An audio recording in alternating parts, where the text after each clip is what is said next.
और ब्रह्मा के बीच में जितने हमारे कनेक्शन हैं, जितने लोग जुड़े हैं, कभी ब्रह्मा को याद करिए। ब्रह्मा सृष्टि के उत्पादक करता है, निर्माता है। कदाचित उनके पुत्र हुए, उनके पुत्र हुए, उनके पुत्र हुए, उनके पुत्र हुए, इस तरह से पुत्रों की संख्या बढ़ते बढ़ते आज हम हैं और आप हैं। तो इस तरह से इस बीच में जितनी कड़ियां हैं, ये सारी कड़ियां जो है तो प्रसन्न हो जाती हैं।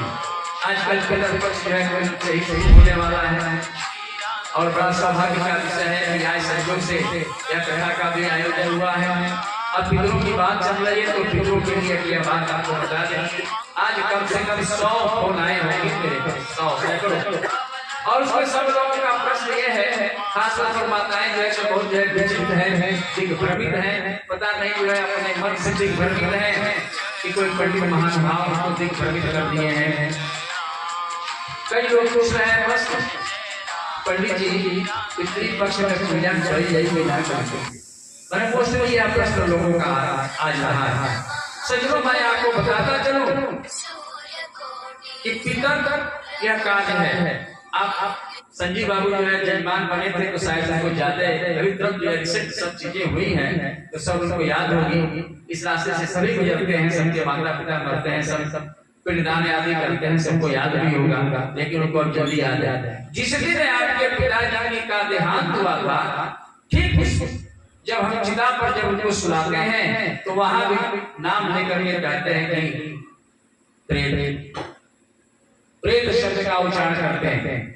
फिर जो है दूसरे दिन जो कार्यक्रम होता है उस दिन भी प्रेत शब्द का ही नाम उच्चारण करके प्रेत उसके साथ जोड़ते हैं।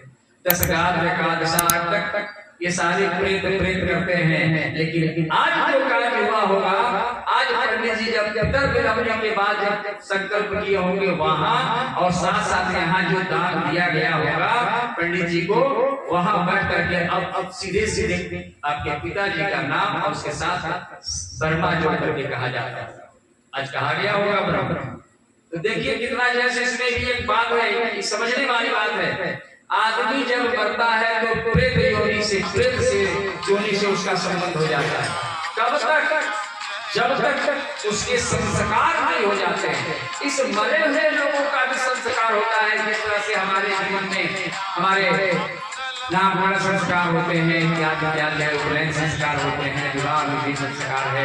इस तरह से सबसे अंतिम संस्कार जो श्राद्ध क्रिया है।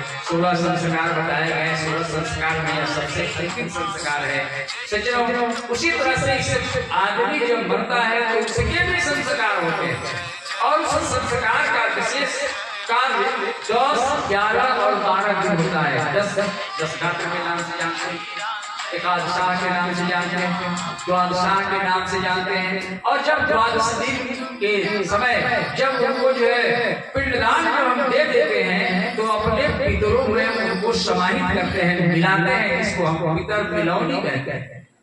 और इस पितर मिलौनी का काम जैसे सिद्ध होता है, उस आदमी के नाम के साथ हम ब्राह्मण है तो शर्मा, क्षत्रिय है तो वर्मा और जाति है तो वैश्य इत्यादि का करके हम संकल्प करने लगते हैं। यानी आज के तारीख में, आज के डेट में जो आदमी मरने से पहले शर्मा, वर्मा, वैश्य शुद्ध था, वह फिर जैसे संकल्प में आ गया कि शर्मा, वर्मा, वैश्य आदि के नाम से संकल्प होने लगा। इसका मतलब कि वह संस्कारित हो गया और वह आदमी पितरों में मिल गया।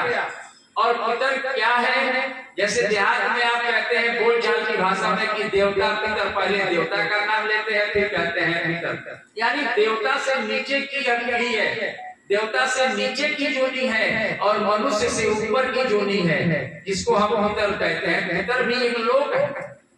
शास्त्र में बताया गया कि पितर लोग जैसे देव लोक है, जहाँ जो है सो गद्दी पर बैठते हैं, ब्रह्म लोक है, विष्णु लोक है, शिव लोक है, वैसे ही पितर लोक है। ये सब पितर वहाँ जो है जो जैसा काम करता है उसके अनुसार वह आदमी वहाँ स्थापित होता है। सज्जनों, कहते हैं वेद व्यास महाराज कि इस तरह से पितर कार्य जब हम करते हैं तो पितर कार्य में किसी भी प्रकार का कोई निषेध नहीं है। कल से पितृपक्ष शुरू हो रही है, लेकिन आप सब लोगों को जो नित्य नैमित्तिक पूजा हम करते हैं, सजाग देना, घर में गणेश लक्ष्मी की मूर्ति रखी हो उसका पूजन करना, घर में दीपक जलाना, ये सारे कार्य हम नियमित रूप से हमें करते रहना चाहिए। इसको बंद नहीं किया जाता है। बंद कर दिया जाता है। आजकल जो है लोग भी नहीं समझ पा रहे हैं और कुछ पंडित जन भी नहीं समझ पा रहे हैं। प्रेत कार्य जब होता है तब सब चीजें बंद कर दी जाती है। घर में पूजन पाठन ये सारी चीजें बंद कर दी जाती है। और ये है पितर कार्य जो कल से शुरू हो रहा है। इसलिए पितर कार्य के साथ देव कार्य करने में कोई हर्जा नहीं है।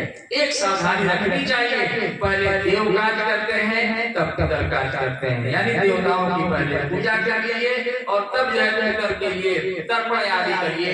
ये व्यवस्था है हमारे धर्मशास्त्र की। इसलिए कहीं कोई भ्रम न पालिए और निश्चित रूप से कल पितृपक्ष शुरू है।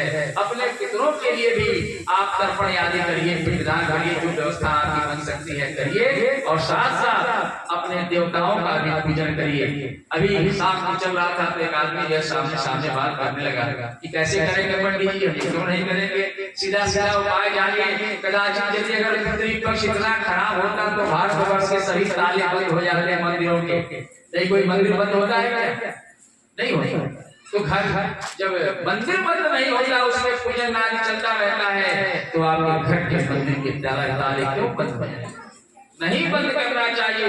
दो ऐसी परिस्थितियां हैं समाज में। पहला, जिसको हम कहते हैं किसी के घर में कोई मर जाए तो हम पूजा पाठ बंद करते हैं, और किसी के घर में कोई बच्चा जन्म ले तो हम पूजा पाठ बंद करते हैं। इसके अलावा और कहीं पूजा पाठ बंद करने का विधान नहीं है। बोलिए भगवान की जय। आइए एक भजन करते हैं, फिर आपको कथानक के माध्यम से आगे